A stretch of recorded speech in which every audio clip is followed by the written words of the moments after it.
আবুল হাসানকে তো জিজ্ঞাসাবাদ হয়েছে যাত্রাবাড়ির ব্যাপারে কোনো আপডেট এক্সচেঞ্জ নিয়ে কথা বলেছেন আবেদনের শুনানি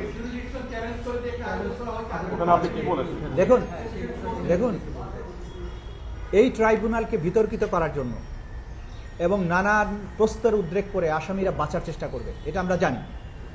এইখানে এসে তারা একটা আবেদন করে বসে আছে জিয়াউল হাসান, যার বিরুদ্ধে অজস্র গুম খুনের অভিযোগ আছে এবং তাকে আমি বাংলাদেশের কসাই হিসাবে চিহ্নিত করেছি আমরা প্রাপ্ত তথ্যের ভিত্তিতে, যে এককভাবে তিনি যখন র্যাবে ছিলেন তার নিষ্ঠুরতা এইটা কিংবদন্তি তুল্য।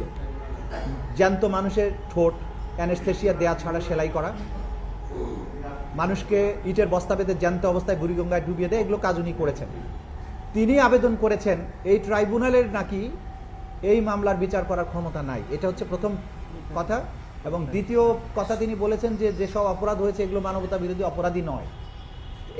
এই ধরনের পিটিশন ওনারা দিয়েছেন, তো দিয়ে ওনারা একটা হাইপ তৈরি করতে চান, দুনিয়াব্যাপী একটা নয়েজ তৈরি করতে চান, সেই কারণে তারা অ্যাপ্লিকেশনটা দিয়েছেন। অনেক বড় অ্যাপ্লিকেশন, নানান কথা তারা বলেছেন, এগুলোর আমরা যথাযথ আইনি প্রক্রিয়ায় জবাব দেওয়ার জন্য আমরা সময় চেয়েছি। আগামী 1 মাস পরে এটা শুনানি হবে 20শে জানুয়ারিতে। তো জবাব আমরা দিব, আদালত যথাযথ আদেশ নিশ্চয়ই তারা দিবেন। কিন্তু আমরা আপনাদেরকে যেটা জানাতে চাই যে এই ধরনের উদ্যোগ একের পর এক নেওয়া হবে এটাকে বিতর্কিত করার জন্য, কিন্তু আপনাদেরকে আমরা এনশিওর করতে চাই জাতির কাছে যে এই ট্রাইব্যুনাল তদন্ত সংস্থা প্রসিকিউশন সম্পূর্ণ নিরপেক্ষভাবে ভয় ভীতিহীনভাবে নিরলসভাবে কাজ করে যাচ্ছে এবং যাবে। যে মানবতা বিরোধী এই বাংলাদেশের মাটিতে হয়েছে, জুলাই আগস্টে যে গণহত্যা হয়েছে, তার আগে যে সমস্ত গুম খুন সহ অপরাধ হয়েছে, সেগুলোর বিচার সম্পূর্ণ নিরপেক্ষ এবং আন্তর্জাতিক স্ট্যান্ডার্ড অনুযায়ী এই বাংলাদেশের মাটিতে অনুষ্ঠিত হবে। এই ব্যাপারে আপনারা নিশ্চিন্ত থাকুন।